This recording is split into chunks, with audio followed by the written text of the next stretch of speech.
Bir zamonlar bir shaharchada bir bola yashagan ekan. Bir kuni u yozgi ta'til vaqtida bobosinikiga mehmonga bordi. U har doim ta'til davomida bobosi bilan o'ynab vaqt o'tkazardi. Kunlarning birida u bobosiga dedi: "Bobo, katta bo'lganimda muvaffaqiyatli inson bo'lishni xohlayman. Menga muvaffaqiyatga erishish yo'llarini o'rgata olasizmi?" Bobo jilmayib bosh irg'adi va bolani yoniga olib yaqin atrofdagi ko'chat bozoriga olib bordi. Bozordan bobo ikkita ko'chat sotib olib, uyiga qaytdi. So'ng u ko'chatlardan birini idishga o'tkazib, uyning ichida qoldirdi. Ikkinchi ko'chatni esa tashqariga hovliga ekdi. "Seningcha shu ikki ko'chatdan qaybiri kelajakda yaxshiroq o'sadi?" deb so'radi bobo. Bola biroz o'ylanib turdi-da javob berdi: "Uyning ichida ekilgan ko'chat yaxshi o'sadi, chunki u har qanday xavfdan himoyalangan bo'ladi-da. Tashqaridagi ko'chat esa kuchli quyosh, shamol, yomg'ir va hayvonlar xavfiga duch keladi", dedi bola. Bobo kulib, "Kelajakda nima bo'lishini birga ko'ramiz", dedi. Shundan so'ng bola o'sha yerdan chiqib ketdi. 4 yil o'tgach, bola yana bobosi huzuriga keldi. Bobosini ko'rib: "Bobo, o'tgan safar sizdan hayotda muvaffaqiyatli bo'lish sirlari haqida so'ragan edim, lekin siz menga javob bermagan edingiz. Bu safar albatta aytishingiz kerak", dedi. Bobo iljayib: "Ha, albatta aytaman", dedi.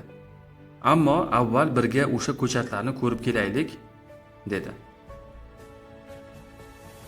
Bobo bolaning qo'lidan ushlab birinchi ko'chat o'tkazilgan joyga olib bordi. Ular ko'rdiki, kichkina ko'chat bir tup katta o'simlikka aylangan. Keyin bobosi bolani tashqaridagi ikkinchi ko'chat oldiga olib bordi. Ko'rishsa, kichik ko'chatdan ulkan daraxt ulg'aygan. Uning shox-shabbalari uzoqqa tarqalgan. Soya qilib odamlarni panaga olgan edi. Endi bobo bolaga qarab so'radi: "Qani aytchi, qaysi o'simlik ko'proq o'sdi va haqiqiy muvaffaqiyatga erishdi?" Bola: "Albatta tashqarida ekilgan daraxt", deb javob berdi. "Ammo bobo, qanday qilib bu daraxt buncha katta bo'lib o'sdi? Axir u ko'plab xavf va to'siqlarga duch kelgan edi-ku", dedi. Bobo yana iljayib dedi: "Ha, tashqaridagi daraxt ko'plab sinovlardan o'tdi, ammo aynan shu qiyinchiliklar unga foyda berdi.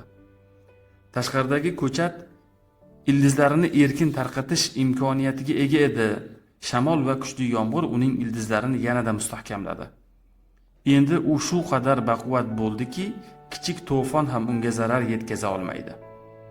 Uyning ichida ekilgan ko'chat esa kichik va zaif bo'lib qoldi, chunki u kuchli shamol va yomg'irdan, kuchli quyoshdan asralgan edi." So'ng bobo nabirasiga qarab dedi: "O'g'lim, har doim yodingda bo'lsin. Hayotda faqat kurashgan, qiyinchiliklarni boshdan kechirgan insongina muvaffaqiyatga erisha oladi. Agar har doim qulaylikni tanlasang, imkoniyatlaring cheklangan bo'ladi. Ammo har qanday qiyinchilikka tayyor bo'lsang, senga imkonsiz narsa bo'lmaydi. Shuning uchun qiyinchiliklarni hech qachon to'siq deb bilma, aksincha, ularni muvaffaqiyat sari olib boradigan zinalar deb qabul qil." Bola chuqur nafas oldi va daraxtga tikilib qaradi. Bobosining so'zlari uning quloqida jaranglab turardi. Hayotimizda dushman deb o'ylaydigan to'siqlarning o'zi bizni kuchli va muvaffaqiyatli qiladi. Agar hayotimizga bir nazar tashlasak, ko'pincha qiyinchilik va sinovlarga duch kelamiz. Bu sababli ko'p hollarda umidsizlikka tushib, oldinga harakat qilishga jur'atimiz yetmaydi. Ammo ikki ko'chat haqidagi bu hikoya bizga muammolardan qo'rqmaslik, balki ularni o'sish va o'rganish uchun imkoniyat sifatida ko'rish kerakligini ko'rsatadi. Tashqarida ekilgan ko'chat tabiiy balolarga ro'baro keldi, ammo bu ildizlari keng tarqalganligi uchun ham mustahkam daraxtga aylandi. Ichkarida ekilgan ko'chat esa tabiiy ofatlardan himoyalandi, lekin kichik va zaifligicha qolaverdi. Shundan anglaymizki, hayotda qancha ko'p qiyinchilik va muammolarga duch kelib qolsak, shuncha muvaffaqiyat yo'llari ochiladi. Bu hikoya bizni tavakkal qilishdan, qulay hududdan chiqishdan qo'rqmaslikka o'rgatadi. Qiyinchiliklarga duch kelganimizda biz yanada kuchli va bardam bo'lib boramiz, baquvvat bo'lib boramiz. Bu orqali biz hayotda zarur bo'lgan matonat va qat'iyatni rivojlantira olamiz. Albatta, har bir to'siqni yengib o'tish oson emas. Ba'zan o'zimizni yengilgan va umidsiz his qilamiz, lekin yodda tutish lozimki, bu holatlar vaqtinchalik. Agar biz ular orqali saboq olib, harakatni davom ettirsak, bir kun kelib barcha to'siqlardan qutulamiz. Shuning uchun har safar hayotingizda biror bir muammoga duch kelsangiz, taslim bo'lmang. Buni imkoniyat sifatida qabul qiling. Bu sizga o'sishga turtki bo'lishligi mumkin. Yodingizda bo'lsin, bugungi muammolar ertangi kuningizda sizni yanada kuchli va muvaffaqiyatli qiladi.